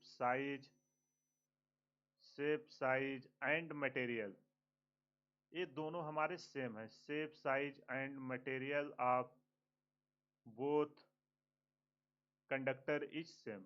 जो हमारे दोनों कंडक्टर हैं उनका सब कुछ सेम है, कंडक्टर इज सेम। तो क्या करेंगे, जो हमारा चार्ज ट्रांसफर होगा वो हमारा सेम अमाउंट में होगा। ये मान लेते हैं हमारा दो बॉडी है जिनका मटेरियल, साइज और शेप सब समान है। इस पे चार्ज अगर हमारा Q था और इसको हमें चार्ज करना जो अनचार्ज है, अभी इस पे क्या है, जीरो। जब इसको मैं टच कराऊंगा, जब टच कराऊंगा, जो अभी ऊपर एक्सप्लेन किया, कुछ इलेक्ट्रॉन्स इसमें से इसमें जाएंगे जिसके कारण ये बॉडी टच चार्ज हो जाएगी। जब टच करा के हम अलग अलग करेंगे दोनों बॉडी को, तो जो हमारा चार्ज होगा, अगर शेप साइज और मटेरियल सेम है तो हमारे चार्ज का डिस्ट्रीब्यूशन इक्वल होगा। अगर इस पे Q/2 आएगा तो इस पे भी हमारा Q/2 आएगा। लेकिन इस केस में अगर ये सब हमारा सेम नहीं रहेगा तो सेम ट्रांसफर नहीं होगा। समझ में आया कि नहीं, charging by conduction, I hope आपको ये समझ में आ गया होगा। अब चलो अगला मेथड देखते हैं, चार्जिंग बाई इंडक्शन। इंडक्शन के बारे में अभी हमने डिस्कस किया, विदाउट कांटेक्ट, यहाँ पे टच नहीं होगा लेकिन फिर भी हमारी बॉडी चार्ज हो जाएगी। तो कैसे करेंगे उसको आइए हम समझते हैं। क्या करेंगे, पहले तो हमारा एक कंडक्टर है, ठीक, ये हमारा एक कंडक्टर है जो ऑलरेडी हमारा क्या है, चार्ज्ड है। यहाँ पे हमारा चार्ज होगा। अब मैं क्या करूंगा, पहले मैं इसको पोलराइज करता हूं। तो हमें पोलराइज करने के लिए क्या होगा, एक एक्सटर्नल हमें चार्ज पार्टिकल इसके पास लेके आना होगा। तो मैंने इसके पास एक जैसे ही चार्ज पार्टिकल लेके आया, मान लेते हैं इस पे हमारा माइनस चार्ज है। तो आप बताओ इस पे क्या होगा, अगर यहाँ पे माइनस चार्ज है इस मटेरियल पे जो हमारा एक कंडक्टर है, अगर इसको मैं बॉडी ए दे दूं, जो ये हमारा कंडक्टर है, इसमें तो तुरंत जैसे माइनस देखे इसकी तरफ कौन भागने की कोशिश करेगा, प्लस जो अपोजिट चार्ज है, और जो भी माइनस रहेंगे वो दूसरे एंड पर जाने लगेंगे। यही होगा ना, यही होता है। तो यहाँ पे जैसे इसके पास आया, इसके जो हमारे चार्ज हैं वो क्या होंगे, पोलराइज हो जाएंगे। तो इस बॉडी के जो प्लस प्लस रहेंगे वो एक तरफ आ जाएंगे और जो माइनस माइनस रहेंगे वो एक तरफ आ जाएंगे। क्यों आएंगे, इसकी पूरी कहानी अभी पीछे मैंने इलेक्ट्रोस्टैटिक इंडक्शन में आपको क्या किया है, पूरा डिटेल में एक्सप्लेन किया है। यहाँ तक कुछ भी डाउट है तो बोलो। जो हमारा यहाँ था, देखो अब हमारे चार्ज यहाँ पे पोलराइज हो गए। अब हमें एक बॉडी है जिसको हमें चार्ज करना है, एक हमारी बॉडी है जिसको हमें चार्ज करना है। तो मैं क्या करूंगा, वो कंडक्टर को ए से सटा के रखते हैं। जैसे ही ए से मैं यहाँ रखूंगा, देखो यहाँ कांटेक्ट में नहीं है जो हमारा ये है माइनस वाला चार्ज ला, यहाँ पे, यहाँ कंफ्यूज मत होना, बी को आप कांटेक्ट में रख दिए। ए को हम पोलराइज करके बी को चार्ज कर रहे हैं। मतलब यहाँ पे देखो जो मेन हमारा सोर्स है वो कोई टच में नहीं है, हम इसकी मदद से इसको यहाँ पे टच में करके कर रहे हैं कि हमें इस, देखो इसकी मदद से हमें ये बॉडी चार्ज करनी है बी। तो उसके लिए मैंने ए को पहले पोलराइज किया, फिर ए के कांटेक्ट में यहाँ मैं लिख देता हूँ जो हमारा बी है, बी हमारा क्या है, न्यूट्रल है। जो हमारा बी है ये भी कंडक्टर है, इंसुलेटर नहीं है, लेकिन ये अभी न्यूट्रल है, इस पे कोई भी चार्ज नहीं है। अब जैसे ये इस पे टच होगा तो क्या होगा, जो ये हमारे चार्ज हैं ये इसमें जाना शुरू कर देंगे कि नहीं, बिल्कुल जाना शुरू कर देंगे, क्योंकि ये न्यूट्रल है, इधर चार्ज है, तो इस तरीके से उस साइड जाना शुरू कर देगा। समझ में आया कि नहीं, आई होप आपको ये समझ में आ गया होगा। अगर कहीं भी कुछ भी डाउट है, वीडियो को पॉज करिए, एक बार फिर से देखिए, सारा डाउट क्लियर हो जाएगा। अब मैं क्या करता हूँ, इन तीनों को सेपरेट कर देता हूँ। जब इन तीनों को सेपरेट करूंगा तो देखो क्या रिजल्ट होने वाला है। ये तो हमारा एक्सटर्नल एजेंट था जिसको हम लाए थे चार्ज करने के लिए, इस पे माइनस माइनस। अब जो ए बॉडी है इसके सारे माइनस इस पे चले जाएंगे और इस पे सारा प्लस रहेगा। तो ये जो हमारा बॉडी था ए, इस पे हमारे क्या आ जाएंगे, इस पे हमारे प्लस प्लस आ जाएंगे, और जो बॉडी बी था उस पे हमारे क्या आ जाएंगे, माइनस माइनस। तो ये देखो क्या हो गए हैं, हमारी ए भी बॉडी चार्ज हो गई है, जो हमारी बी बॉडी थी बिना उसके कांटेक्ट में आए हुए। समझ में आया कि नहीं, इसको हम कैसे करते हैं। आई होप आपको ये समझ में आ गया होगा। यहाँ पे चार्ज पोलराइज समझ में आया ना, पोलराइजेशन का मतलब होता है कि हमारे पॉजिटिव पॉजिटिव एक तरफ और निगेटिव निगेटिव एक तरफ। अब आप जब ए को हम इस, देखो जो हमने ब्लू कलर का है इस चार्ज के कांटेक्ट में लाए, तो एक बात को हमेशा याद रखना, जो इसके नियर एंड में रहेगा, जो यहाँ से नियर एंड रहेगा वो हमेशा क्या होगा, अपोजिट होगा। अपोजिट पोलरिटी आएगी, अगर माइनस है तो इधर देखना प्लस आएगा, और प्लस है तो माइनस आएगा, इस बात को आप याद रखना। वहां पे हमेशा कैसी पोलरिटी आएगी, इस पे क्वेश्चन आए हुए हैं। यहाँ पे हमेशा अपोजिट पोलरिटी होगी। और जो हमारा फर्दर एंड रहेगा, दूर वाला देखना, इस साइड वाले फर्दर एंड पे हमारे क्या आ रहे हैं, फर्दर एंड पर हमारा आ रहा है सेम चार्ज। अगर यहाँ माइनस माइनस है तो देखो दूर वाले एंड पे भी माइनस हो रहा है, अगर यहाँ हम प्लस रखते तो इधर माइनस आता और इधर प्लस होता। तो फर्दर एंड पर हमारे क्या होंगे, सेम पोलरिटी होगी। समझ में आया ना, पोलरिटी एकदम डिटेल में आघूर में क्या होता है वो पूरा डिस्कस करेंगे, अभी जस्ट आप इसको समझिए। ये समझ में आया कि नहीं, आई होप आपको ये समझ में आ गया होगा। और यहाँ पे जब हमारा पोलराइज हुआ है, ये भी हमारा न्यूट्रल ही था, यहाँ पे इसको मत बोल देना कि यहाँ पे चार्जिंग था, ठीक। आई होप आपको ये समझ में आ गया होगा। अब जब देखो ये बॉडी में हमारे इलेक्ट्रॉन ट्रांसफर हुए, तो जब इलेक्ट्रॉन ट्रांसफर हुए तो अपना मास भी तो लेके गए होंगे, वो मास भी ले गए होंगे इलेक्ट्रॉन्स। तो जो हमारा मास ट्रांसफर ऑफ इलेक्ट्रॉन होगा, कितना चार्ज गया, उसको हम कैसे लिखेंगे? उसके पहले आप इलेक्ट्रॉन और प्रोटॉन का मास, इसको तो याद ही रखना। इलेक्ट्रॉन का मास होता है 9.1 इंटू 10⁻31 kg। यहाँ से मैं आपको कॉन्सेप्ट बताने वाला हूँ। और जो हमारा मास ऑफ प्रोटॉन है, ये हमारा क्या है, 1.672 इंटू 10⁻27 kg। ठीक, यहाँ तक कुछ भी डाउट है तो बोलो। और इसी को हम क्या बोलते हैं, एक एटॉमिक मास यूनिट। अब आपको एक क्वेश्चन आ रहा होगा कि सर क्यों हमेशा आप इलेक्ट्रॉन की बात करते हो ट्रांसफर हो करना, यहाँ से एक आपको आंसर मिलेगा। देखो, जो इलेक्ट्रॉन है उसका मास जो है वो एकदम हल्का है, एकदम हल्का। वो जैसे हम ले आएंगे तुरंत वो चला जाएगा, लेकिन प्रोटॉन का मास भारी है, उसको जाने में टाइम लगेगा, जिसके कारण हमारा इलेक्ट्रॉन है वो जाता है हमारा चार्ज होने के लिए। इसीलिए हम हर जगह पे इलेक्ट्रॉन को कंसीडर करते हैं। मास ऑफ इलेक्ट्रॉन हमारा कितना है, 9.1 इंटू 10⁻31 kg। अब मान लेता हूँ हमारा बॉडी ए से बॉडी बी में n नंबर ऑफ इलेक्ट्रॉन्स गए होंगे, तो हमारा कितना मास ट्रांसफर हुआ उसको हम कैसे निकालेंगे? अगर हमारा ए से बी में गया है, चार्जिंग के दौरान पूछ लेता है कि कितने मास ट्रांसफर हुए हैं, तो जितने इलेक्ट्रॉन गए उतने हमारे मास ट्रांसफर होंगे। अगर कभी क्वेश्चन में पूछ ले, यहाँ पे मैं लिख दे रहा हूँ, इसको आप नोट करके लिख लेना। ये एग्जाम में क्वेश्चन इस पे आएंगे आपके बोर्ड एग्जाम में, मास ट्रांसफर्ड ऑफ इलेक्ट्रॉन, कि पूछे कि कितने चार्जिंग के दौरान मास ट्रांसफर ड्यूरिंग चार्जिंग, कितने होंगे चार्जिंग के दौरान हमारे मास ट्रांसफर? अगर इलेक्ट्रॉन को हम ई से दिखाते हैं ना, मास ऑफ इलेक्ट्रॉन को एम ई इंटू जितने नंबर आप हमारे इलेक्ट्रॉन गए, मानो एक इलेक्ट्रॉन का मास 9.1 इंटू 10⁻31 है और उसमें 500 इलेक्ट्रॉन गए हैं, तो उसमें क्या करेंगे, हम 500 का मल्टीप्लाई कर देंगे, तो एम ई इंटू एन। जहाँ एन हमारा क्या है, एन हमारा है number of electrons transfer, number of electrons transferred in another body during charging. इसको आप समझ लेना। ठीक, आई होप आपको ये समझ में आ गया होगा। चार्जिंग बाय इंडक्शन में यही था।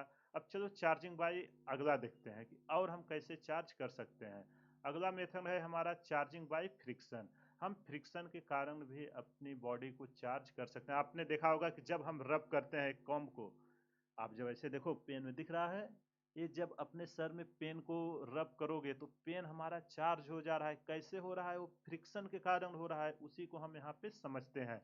और ये बेसिकली हमारा किसके लिए किया जाता है, ये बेसिकली हमारा इंसुलेटर मटेरियल को चार्ज करने के लिए किया जाता है। ठीक, ये बेसिकली हमारा इंसुलेटर मटेरियल को चार्ज करने के लिए किया जाता है। तो चलो मान लेते हैं यहाँ हमारी दो बॉडी है कोई भी। अब इन दोनों को हम आपस में रब करेंगे, टच करा के जब इसको हम रब करेंगे, अब जब ऐसे ऐसे आप रब करोगे तो कुछ इसके चार्ज उसमें जाएंगे कि नहीं? और आपको पता है कि जो हमारे इलेक्ट्रॉन्स हैं, इलेक्ट्रॉन्स इसके आउटर सरफेस पे ही मटेरियल के घूमते रहते हैं। इधर भी हमारे इलेक्ट्रॉन्स हैं, तो इन दोनों में से क्या होंगे, कुछ ना कुछ ट्रांसफर होंगे। तो मैं जस्ट दोनों को चार्जिंग करके बता रहा हूँ, तो जिसके कारण हमारा इधर से इलेक्ट्रॉन इधर जाएगा और इधर से इधर आएगा। तो इसमें आप किसी एक को न्यूट्रल रख सकते हो। तो चलो मैं इसको क्या करता हूँ, न्यूट्रल रखता हूँ। जब इसको मैं यहाँ पे रब करूंगा एक दूसरे में आफ्टर रबिंग, तो देखो रबिंग के कारण क्या होगा, जब मैं यहाँ पे रब करूंगा, जब आप रब करना चालू करोगे तो दोनों के बीच मोशन हो रहा है, मोशन हो रहा है तो हमारा क्या आएगा, काइनेटिक एनर्जी आएगी। और जो हमारा काइनेटिक एनर्जी है, अब अरे वेलोसिटी है मतलब काइनेटिक एनर्जी आना है, वही काइनेटिक एनर्जी हमारे किस में कन्वर्ट होगी, ये हमारी काइनेटिक एनर्जी थर्मल एनर्जी में कन्वर्ट होगी। और यही थर्मल एनर्जी जो है, इससे हमारा क्या होगा, बॉडी चार्ज हो जाएगी। एक जो हमारा इलेक्ट्रॉन है, इलेक्ट्रॉन हमारे कहाँ पे हैं, इसके एकदम आउटर मोस्ट सेल पे इलेक्ट्रॉन होते हैं। बॉडी के वो चारों तरफ घूमते हैं ना, आपको तो पता ही है, शुरू में देखो मैंने वो बताया था। जो हमारे आउटर मोस्ट सेल इलेक्ट्रॉन है वो हमारे क्या हो जाएंगे, आउटर मोस्ट सेल इलेक्ट्रॉन, ये हमारे ट्रांसफर हो जाएंगे एक बॉडी से दूसरे बॉडी में, transfer one body to another. ये इसके पीछे की पूरी स्टोरी है। समझ में आया कि नहीं? बुक में बहुत लंबा दिया, आप समझने जाओगे वहां पे समझ नहीं पाओगे। इसलिए मैंने उन चीज़ों को सिंप्लीफाई करके आपको बताने की कोशिश किया हूँ। चीज़ें समझ में आई कि नहीं? अब जब हमने इसको रब किया और यहाँ सब जब मैं सेपरेट कर दूंगा, अगर एक पे पॉजिटिव है एक पे निगेटिव, तो हमारी बॉडी उसी तरीके से फिर से हो जाएंगी। एक पे हमारा माइनस माइनस, मानो एक पे हमारा, इस पे इलेक्ट्रॉन का ऐसे हम माइनस माइनस हो गए, और हमारा जो अगला बॉडी है उस पर क्या चार्ज आ जाएगा? प्लस। कैसे हुआ? इसके पीछे की देखो पूरी मैकेनिक्स यहाँ पे मैं लिखा हूँ। आई होप आपको ये समझ में आ गया होगा। देखो जैसे ही प्लस या माइनस आए, बॉडी हमारी चार्ज हो गई है। समझ में आया कि नहीं? आई होप आपको समझ में आ गया होगा। अगर कहीं भी कुछ भी डाउट है, वीडियो को पॉज करिए, एक बार फिर से देखिए, सारा डाउट क्लियर हो जाएगा। चलिए अगला टॉपिक, जो आज का मेन टॉपिक है, कंजर्वेशन ऑफ चार्ज। देखो जितना भी हमारी एकदम, वो सब एकदम बेसिक बेसिक चीजें थी, वो सब कोई नहीं डिस्कस करता, लेकिन मैं आपको बोल रहा हूँ कि आप टाइम लेके उसको देखिएगा, सारा पेशेंस के साथ सारी चीज़ें आपकी क्लियर हो जाएंगी कि आखिर हो कैसे रही हैं। कॉन्सेप्ट रटने से इम्पॉर्टेंट है समझना। जब एक बार आप समझ जाओगे, चीज़ें दिखने लगेंगी, तो आप आसानी से सारी चीज़ों को कर लोगे। चलो अब कंजर्वेशन ऑफ चार्ज स्टडी करते हैं। जैसे हमने कंजर्वेशन ऑफ मास देखा था, उसी तरीके से कंजर्वेशन ऑफ चार्ज देखते हैं। तो चार्ज का कंजर्वेशन क्या बोलता है कि चार्ज न तो क्रिएट किया जा सकता है, न ही डिस्ट्रॉय किया जा सकता है। वो एक बॉडी से दूसरे बॉडी में ही केवल ट्रांसफर किया जा सकता है। तो चलो डिफिनीशन यहाँ पे लिखते हैं। तो जो हमारा पहला पॉइंट है, the total charge of an isolated system, the total, अच्छे समझिए, एकदम बेसिक है आज का। The total charge of an isolated system, the charge of an isolated system remains constant. कोई भी हमारे आइसोलेटेड सिस्टम का चार्ज जो है, वो हमेशा क्या रहेगा? हमेशा कांस्टेंट रहेगा। वो कभी भी चेंज नहीं होगा। सिस्टम क्या होना चाहिए? आइसोलेटेड। अगला पॉइंट है, जो हमारा चार्ज है, charge can neither be created nor be destroyed. ये फंडामेंटल लॉ है, ये पूरा अपना इलेक्ट्रोमैग्नेटिज्म में यूज होने वाला है। Charge can neither be created. समझ में आ रहा है कि नहीं? मजा आ रहा है ना? अच्छे से देखिए, आगे पूरा मैं आपको बता रहा हूँ। फिजिक्स यार बिल्कुल भी डरने की जरूरत ही नहीं है। Charge can neither be created nor be destroy, आपको सारी चीजें सामने दिखेंगी। आप देखना, जब लेक्चर खत्म होगा, आपको एक अलग कॉन्फिडेंस आएगा कि कोई भी कुछ भी चीज पूछेगा। आप बुक में तो आपने स्टडी किया, लेकिन कुछ भी समझ नहीं आ रहा होगा प्रैक्टिकल चीजों से, लेकिन हर चीजों को मैं आपको प्रैक्टिकल लाइफ से जोड़ने की कोशिश किया हूँ। ठीक? समझ में आया? तो क्या हो रहा है? Charge can neither be created nor be destroyed, they can only transfer, they can be transferred, they can be transferred. Notes बना लेना अच्छे से। और आपको अगर ये नोट्स चाहिए तो टेलीग्राम पे जाइए, वहाँ से ज्वाइन कर लीजिए टेलीग्राम ग्रुप को। लेक्चर खत्म होने के बाद ये सारा नोट्स वहाँ पे मैं डाल देता हूँ। टेलीग्राम, अब क्वेश्चन आया, टेलीग्राम का लिंक आपको मिलेगा कहाँ? वीडियो के डिस्क्रिप्शन में, वहाँ पे मैं डाला हूँ। और वहाँ पे हर दिन मैं पोल भी डालता हूँ आपके 11th का, 12th का, जो बच्चे जेई या नीट की तैयारी कर रहे हैं, वहाँ से उसको प्रिपेयर कर सकें। तो ये रहा हमारा कंजर्वेशन ऑफ चार्ज के बारे में। रीड कर देते हैं, the total charge of an isolated system remains constant. अब आइसोलेटेड का मतलब क्या होता है? आइसोलेटेड का मतलब होता है कि न ही कुछ अंदर से बाहर जाए, न ही बाहर से कुछ अंदर आए। ठीक है, उसी को हम बोलते हैं आइसोलेटेड। जो है वो हमारा फिक्स है, उस बाउंड्री के बाहर न तो कुछ जा सकती है, न तो कुछ आ सकती है। उसको हम आइसोलेटेड बोलते हैं। सुने होंगे ना कि आइसोलेटेड है, आपने आइसोलेटेड वर्ड नाम शुरू सुना होगा कि अपने आप को आइसोलेटेड कर दिए हैं किसी कमरे में। तो आइसोलेटेड मतलब ना आदमी उस, मानो आप एक कमरे में, आपको मैं बैठा दूं उसके बाउंड्री के चारों तरफ, आप न कमरे से बाहर जा रहे हो, न कमरे के बाहर से आपके पास कुछ आ रहा है। तो मतलब क्या है, अब अंदर आप कुछ भी करो तो आप आइसोलेटेड सिस्टम में हो। आपकी बाउंड्री ये चारों दीवारें हैं, न ही आप चारों दीवार के बाहर जा सकते हो, न चारों दीवारों के बाहर से कोई आ सकता है। तो उसको हम क्या बोलते हैं? Isolated system. समझ में आया कि नहीं? अगला point, charge can neither be created nor be destroyed, they can be transferred from one body to another. अब चलो प्रैक्टिकल एग्जांपल लेके इसका देखते हैं। ये मान लेते हैं अपना एक आइसोलेटेड सिस्टम है। एग्जांपल यहाँ पे देखते हैं न्यूमेरिकल के साथ, आपको समझ में आएगा। इस पे हम मान लेते हैं हमारे कुछ चार्जेस हैं। इस पे है हमारा +5 कूलाम चार्ज, यहाँ पे एक चार्ज है +2 कूलाम, ठीक, और एक है चार्ज -6 कूलाम, ठीक। अब इसको हमने क्या किया, खूब एकदम, अब देखो ये आइसोलेटेड सिस्टम है, इसको एकदम पूरा हिलाया। 3 पार्टिकल थे, एक पे +5 कूलाम चार्ज था, इस पे +2 कूलाम है। दिख रहा है कि नहीं, बाहर दिख दें? नहीं दिख रहा है, मैं बाहर लिख देता हूँ, -6 तो दिख रहा होगा। इस पे हमारा जो है ये है +5 कूलाम इस वाले गोले पे, और इस वाले गोले पे कितना है, +2 कूलाम, ठीक। अब दिख रहा होगा। अब इसको हमने क्या किया, हमारा एक आइसोलेटेड सिस्टम है, ये हमारा एक आइसोलेटेड सिस्टम है, इसको हमने खूब हिलाया, हिला के अब रख दिया। हिला के रखने के बाद क्या हुआ, पूरा, अब जब आप हिलाए हो तो पार्टिकल एक दूसरे से टच हुए होंगे, टच हुए होंगे तो मतलब चार्ज तो ट्रांसफर हुआ ही होगा। अभी हमने charging by induction, charging by conduction, friction, वो सब स्टडी किया। अब अंदर जो भी हुआ हो, मतलब कुछ ना कुछ तो हुआ होगा अगर हमने हिलाया है। तो जब पार्टिकल टच किए होंगे तो जरूरी है कि कुछ ना कुछ तो चार्ज एक दूसरे पे इसी आधार पे तो रहा नहीं होगा, वो ट्रांसफर हुआ होगा। तो मान लेते हैं यहाँ पे अभी कितना चार्ज आ गया है, फिर से वही 3 गोले। यहाँ पे चार्ज हमारा आ गया है +2 कूलम, यहाँ पे चार्ज आ गया हमारा +4 कूलम। हिलाने के बाद अब इससे हमें पूछ रहा है तीसरे गोले पे हमारा कितना चार्ज होगा, इसको आप कैसे निकालोगे। एग्जाम में क्वेश्चन ऐसे ही आएंगे, समझिए। ये हमारे 3 पार्टिकल हमने लिया, तीनों पे चार्ज थे, इनको खूब हिलाया, ये आइसोलेटेड सिस्टम में थे। हिलाने के बाद रख दिया, तो वहां पे देखो चार्ज हमारे अलग अलग हो गए हैं। अब हमसे पूछ रहा है 2 पे चार्ज देके तीसरे पे कितना चार्ज होगा, इसको आप कैसे निकालोगे।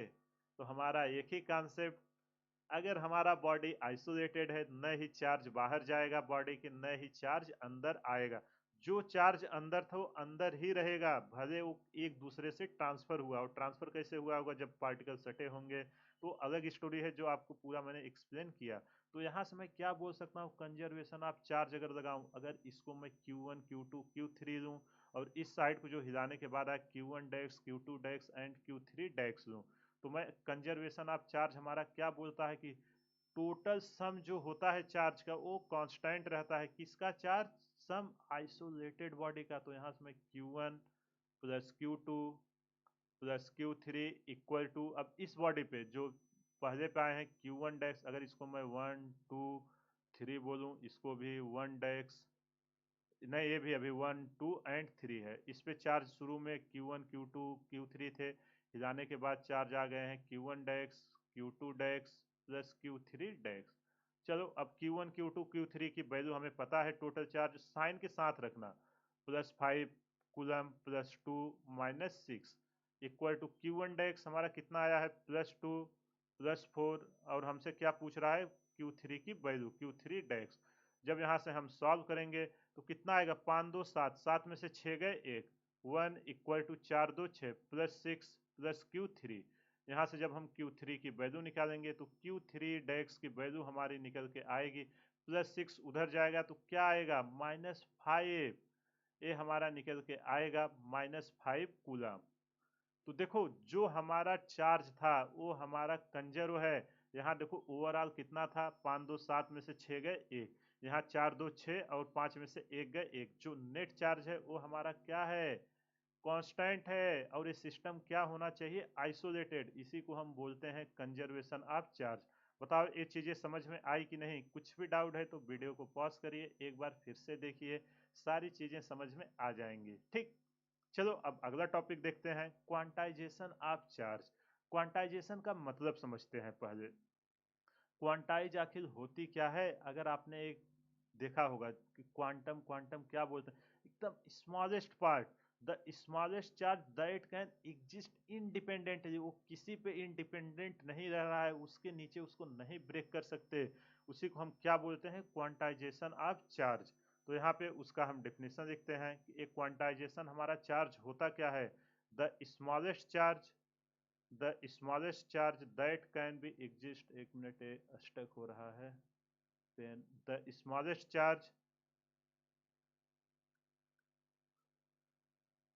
द स्मॉलेस्ट चार्ज वो सबसे छोटा charge, that can exist independently, इसको याद रखना, ये हमारे जो चार्ज हैं, ये जो भी एग्जिस्ट कर रहे हैं, ये कैसे कर रहे हैं, हमारा independently, they can independently is charge. और ये चार्ज कितना होता है, ये चार्ज ऑन, सबसे छोटा चार्ज हमारा किस पे होता है, ये charge on one electron. Electron ही तो हमारे पार्टिकल पे सबसे छोटा चार्ज है, उसके नीचे क्या इसको ब्रेक कर सकते हैं, नहीं कर सकते। अब आप बोलोगे सर बहुत सारे ऐसे क्वार्ट्स और वो सब आए हैं जिन पे चार्ज E/3, E/2, E/ ये सब होते हैं, लेकिन वो इंडिपेंडेंटली नहीं रहता। जो हमारा इंडिपेंडेंटली है वो सबसे छोटा चार्ज क्या होता है, इलेक्ट्रॉन होता है। और एक इलेक्ट्रॉन पे चार्ज कितना होता है, वन इलेक्ट्रॉन पे जो हमारा चार्ज होता है वो होता है 1.6 इंटू 10⁻⁻19 कूलम। ये समझ में आया कि नहीं। और इसी को हम क्या बोलते हैं, जो हमारे इलेक्ट्रॉन पे चार्ज है, इसी को देखो माइनस नहीं लगा रहे हैं, उसी डायरेक्ट अपने कैलकुलेशन के लिए, उसी को हम बोलते हैं फंडामेंटल चार्ज। जो हमारा इलेक्ट्रॉन पे चार्ज है, इसको हम कौन सा चार्ज बोलते हैं, फंडामेंटल चार्ज बोलते हैं। समझ में आया कि नहीं। देखो वहाँ धनात्मक और ऋणात्मक के लिए लगाते थे कैलकुलेशन के लिए, यहाँ हम माइनस नहीं लगाएंगे, वो एक्सेस और डिफिशियंसी के लिए यूज किया जाता है। तो क्वांटाइजेशन का समझ में आया कि नहीं। क्वांटाइजेशन के एक और मीनिंग होता है, जो हमारा क्वांटाइजेशन है वो एक फिक्स्ड अमाउंट में अवेलेबल रहे। तो यहाँ पे मैं लिख देता हूँ, जो हमारा क्वांटाइजेशन है इसका क्या एक मीनिंग है, अवेलेबल इन फिक्स्ड अमाउंट,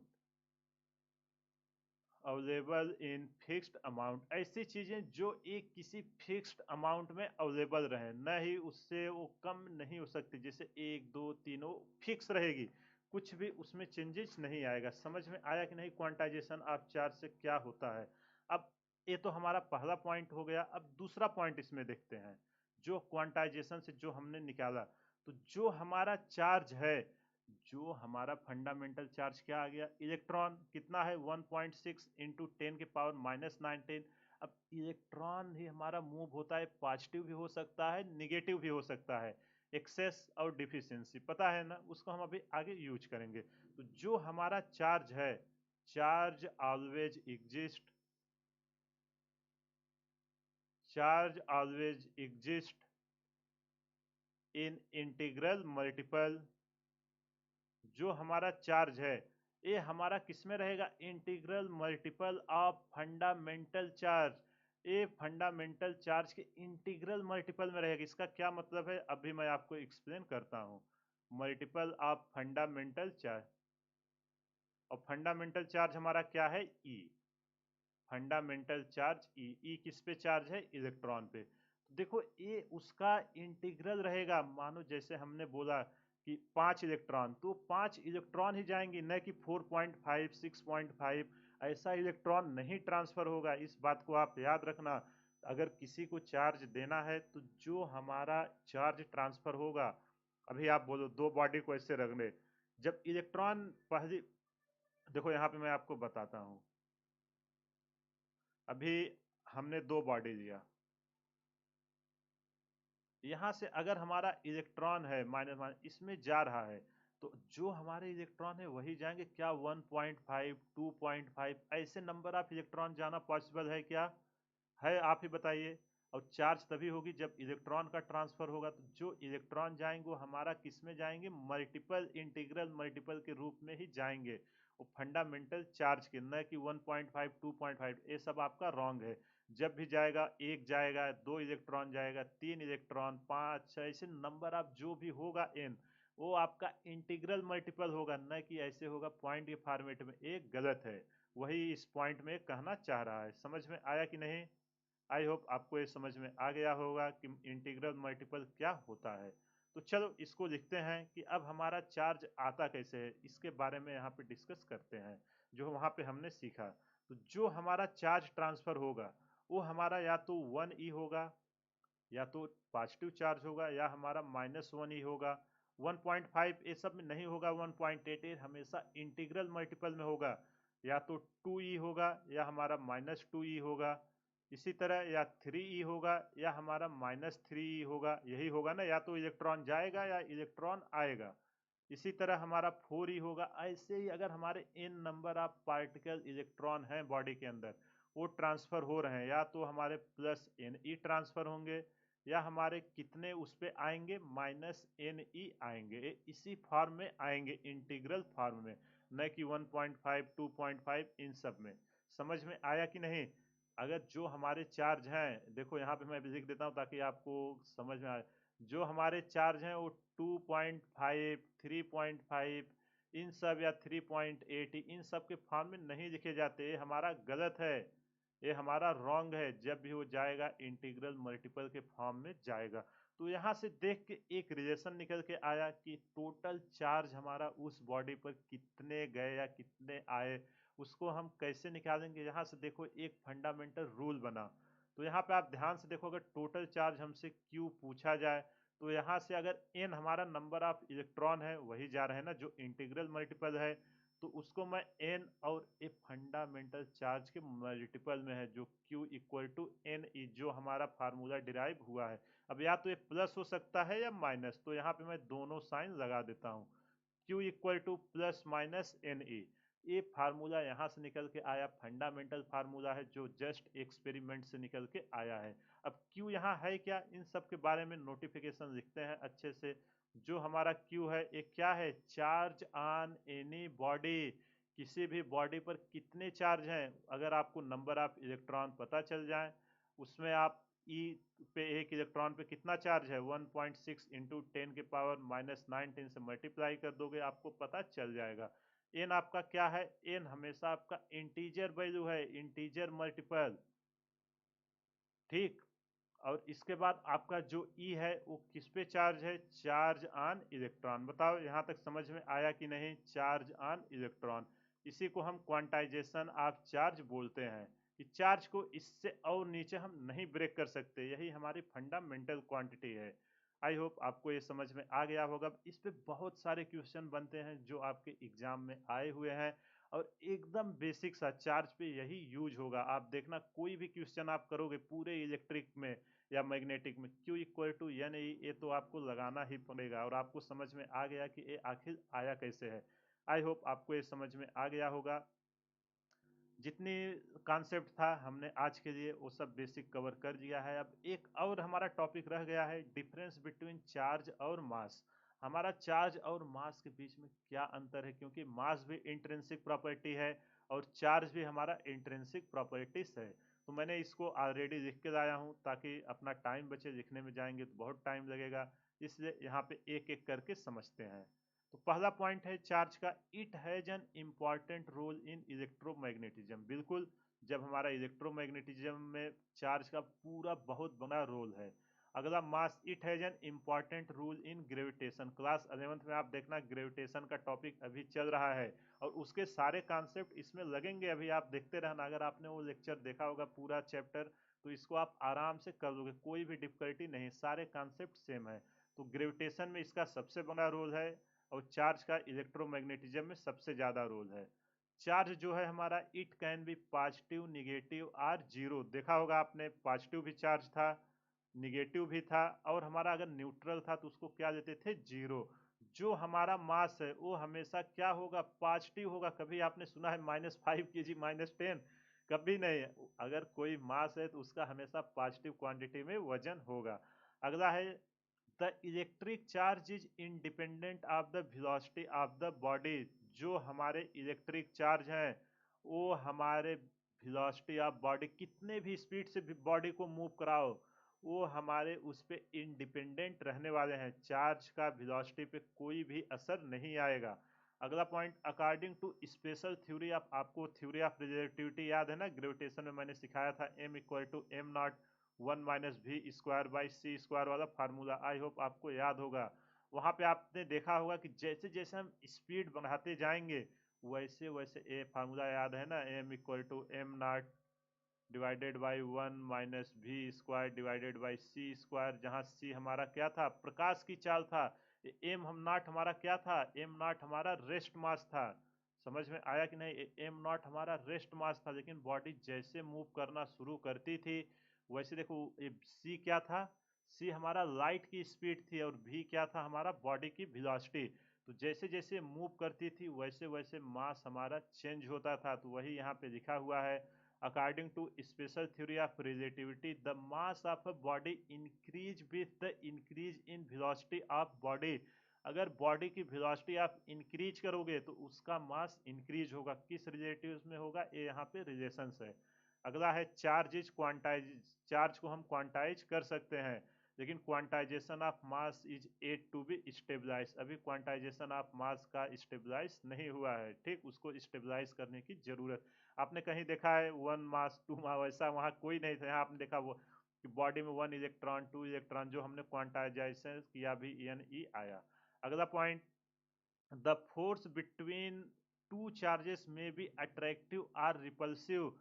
आपने देखा अगर प्लस प्लस थे तो ये क्या कर रहे थे, रिपेल कर रहे थे, यही ना। अगर प्लस प्लस या माइनस माइनस थे, ये क्या कर रहे थे, रिपेल कर रहे थे। ये दोनों क्या कर रहे थे, रिपेल। लेकिन अगर यही हमारा प्लस माइनस था तो ये हमारा क्या कर रहा था, अट्रैक्ट कर रहा था। तो जो हमारा चार्ज है वो या तो रिपेल करेगा या हमारा अट्रैक्ट करेगा। लेकिन आपने gravitation, Newton's law of gravitation में देखा होगा कि दो बॉडी हमेशा एक दूसरे को अपनी तरफ अट्रैक्ट करती है। ये हमेशा अट्रैक्टिव है मास। मास में कोई भी रिपल्सन नहीं, रिपल्सन तो चार्ज में है, ठीक। तो जो हमारा ग्रेविटेशन में मास है, ये इसमें हमारा क्या है, हमेशा अट्रैक्टिव नेचर का है। बहुत बड़ा डिफरेंस है, याद रखना। अगला चार्ज का, इट में नॉट एग्जिस्ट विदाउट मास। जो हमारा चार्ज है मास के बिना एग्जिस्ट नहीं करेगा, लेकिन जो हमारा मास है इट में exist without any net charge, बिना किसी नेट चार्ज की वजह से भी एग्जिस्ट करेगा। आपने देखा होगा जब इलेक्ट्रॉन ट्रांसफर होते हैं, इलेक्ट्रॉन के साथ मास ऑफ इलेक्ट्रॉन भी जाते हैं। तो जो हमने मास ऑफ इलेक्ट्रॉन इंटू कितने नंबर ऑफ इलेक्ट्रॉन गए इस चार्जिंग के दौरान, हम उसको निकालते थे। याद आया कि नहीं। तो अगर हमारा चार्ज है तो मास आएगा ही आएगा, लेकिन ये जरूरी नहीं है कि मास है तो चार्ज आएगा। समझ में आया कि नहीं। आई होप आपको ये समझ में आ गया होगा। चलो अब इस पे कुछ क्वेश्चंस करते हैं। जितना आज का बेसिक था वो हमने डिस्कस कर लिया है, कुछ क्वेश्चन करते हैं ताकि आपकी अंडरस्टैंडिंग और अच्छे से क्लियर हो।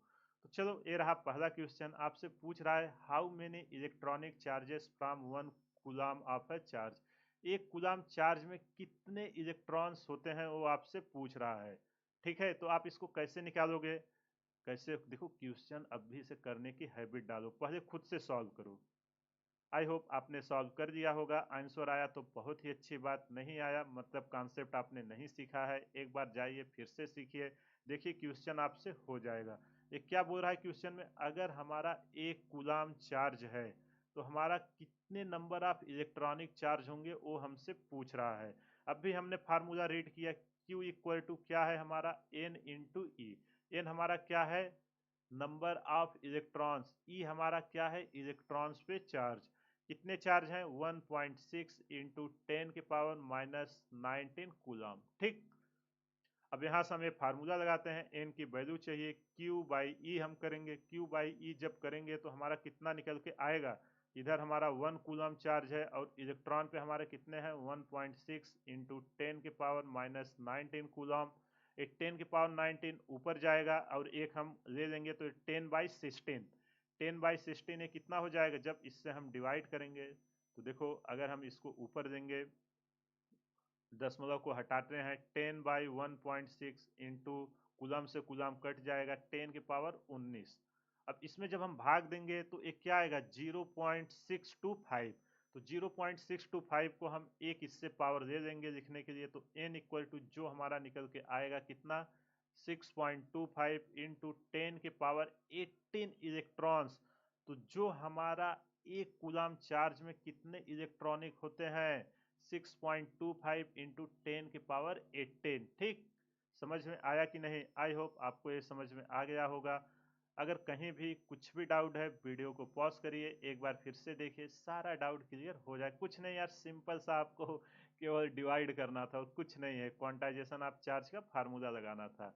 आई होप आपको ये समझ में आ गया होगा। चलो एक हम क्वांटाइजेशन पे और क्वेश्चन करते हैं ताकि आपको समझ में आए। देखो वीडियो यार लंबा, आपको अगर मजा आ रहा होगा तो टाइम का पता नहीं चलेगा।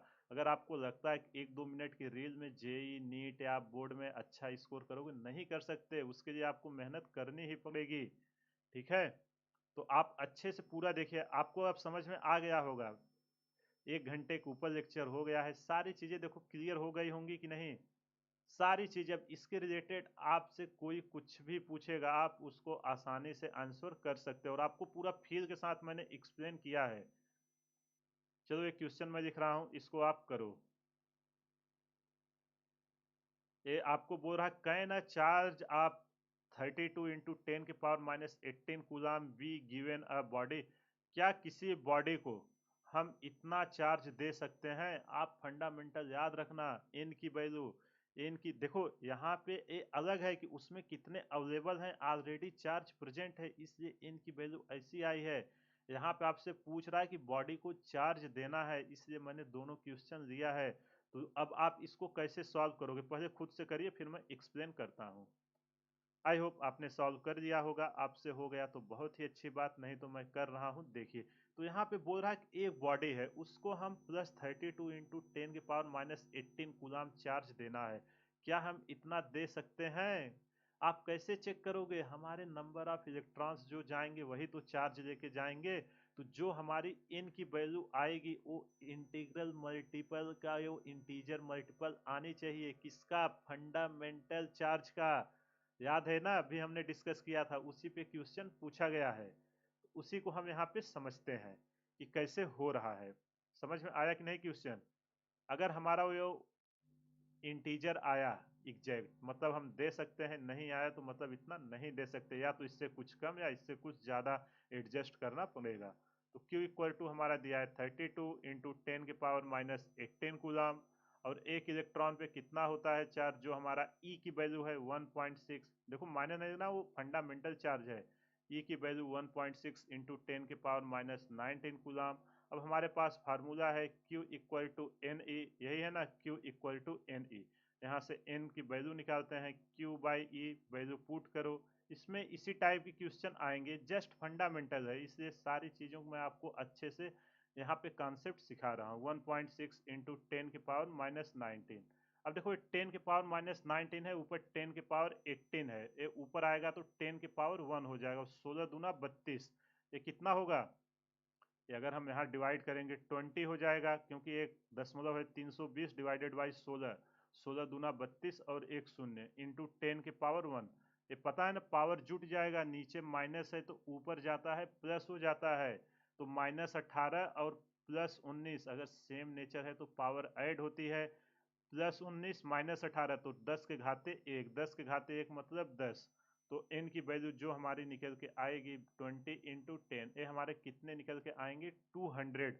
अब देखो हमारा 200 आ, मतलब इतना चार्ज हम दे सकते हैं। n इज, यहाँ पे मैं लिख देता हूँ, n is integral, n is integral multiple of fundamental charge, integral multiple of fundamental charge. तो ये इतना चार्ज ले सकता है जब fundamental charge, so it can take fundamental charge, so it can take, ये हमारा क्या करेगा, ये हमारा इतना चार्ज ले सकता है। ठीक, अगर कहीं भी कुछ भी डाउट है वीडियो को पॉज करिए, एक बार फिर से देखिए, सारा डाउट क्लियर हो जाएगा। समझ में आया कि नहीं? एक कॉन्सेप्ट जो वहाँ पे हमने डिस्कस किया था, एग्जाम में ऐसे क्वेश्चन पूछ लिए जाएंगे। आई होप आपको समझ में आ गया होगा। चलिए अगला क्वेश्चन, ये आपके लिए होमवर्क है, एकदम इजी सा क्वेश्चन है, कुछ नहीं करना है, सेम कॉन्सेप्ट पे। लेकिन मैं चाहता हूं कि मुझे पता चले कितने स्टूडेंट वीडियो को सीरियसली देख रहे हैं। जो भी लोग देख रहे हो कमेंट करके आंसर जरूर बताना, इसका आंसर कितना आया। क्योंकि देखो अगर आप क्वेश्चन नहीं करोगे एग्जाम में एट द एंड क्वेश्चन ही आने वाले हैं, इसलिए क्वेश्चन सॉल्व करने की अभी से हैबिट डालिए। क्योंकि 95% आपने देखा होगा क्वेश्चन आते हैं, और कॉन्सेप्ट तभी स्ट्रांग होंगे जब आप क्वेश्चन प्रैक्टिस करोगे, क्योंकि वही कॉन्सेप्ट तो क्वेश्चन में लग रहे हैं। जैसे एक है, अभी इसमें कौन सा कॉन्सेप्ट लगा, जो हमारा एन है वो integral multiple of fundamental charge में आना चाहिए, ऑटोमेटिक आपका कॉन्सेप्ट रिवाइज हो गया। इसी तरह ये सब क्वेश्चन करोगे जितना उतना रिवाइज होते चला जाएगा। तो ये रहा आज का लेक्चर, जिसमें हमने चार्ज के बारे में एकदम बेसिक बेसिक चीज़ें डिस्कस की हैं। आई होप आपको सारा पॉइंट समझ में आ गया होगा। अगर कहीं भी कुछ भी डाउट है आप कमेंट बॉक्स में डालिए, मैं आपको उसका सॉल्यूशंस प्रोवाइड करूंगा। इसके अलावा वीडियो के डिस्क्रिप्शन में टेलीग्राम का लिंक है, आप वहां से टेलीग्राम ग्रुप को ज्वाइन कर दो। क्लास खत्म होने के बाद मैं ये सारा नोट्स जो यहाँ पे डिस्कस किया हूँ वहाँ पे डालता हूँ, आप जाके उसको डाउनलोड कर लीजिए। इसके बाद आप वहाँ पे डेली क्विज आता है, आप उसको भी अटेंड कर सकते हैं। उसको अटेंड करोगे, जो चैप्टर ऑलरेडी क्लास 11 के कवर हो गए हैं, इसके बाद अभी 12th का चालू हुआ है, इसको भी मैं डेली हर दिन प्रैक्टिस क्वेश्चन डालूंगा, तो आप उसको प्रैक्टिस कीजिए। देखना फिजिक्स में आपका एक भी क्वेश्चन ऐसा नहीं होगा जो ना रुके। तो चलिए इसी के साथ आज का सेशन समाप्त करते हैं। फीडबैक देके जरूर बताइए पहला सेशन आपको कैसा लगा है। अगले सेशन में हम गुलाम लॉ जो है वो लेके आएंगे, इंटरेस्टिंग न्यूमेरिकल वहां से चालू होंगे। आज जस्ट फंडामेंटल था, कॉन्सेप्चुअल था, लेकिन सारी चीजें यहीं से आपकी रिलेटेड हैं। तो आई होप आपको ये सब समझ में आ गया होगा। पूरा अच्छे से प्रिपरेशन करिए, मैं आपको गारंटी दे रहा हूँ फिजिक्स में आपका एक भी क्वेश्चन गलत नहीं होगा। बस जितना मैं आपको सिखा रहा हूँ उतना आप सीखिए। तो चलिए इसी के साथ आज का सेशन समाप्त करते हैं। हमारे चैनल को ज़्यादा से ज़्यादा शेयर करें, सब्सक्राइब करें व लाइक करें। Thank you.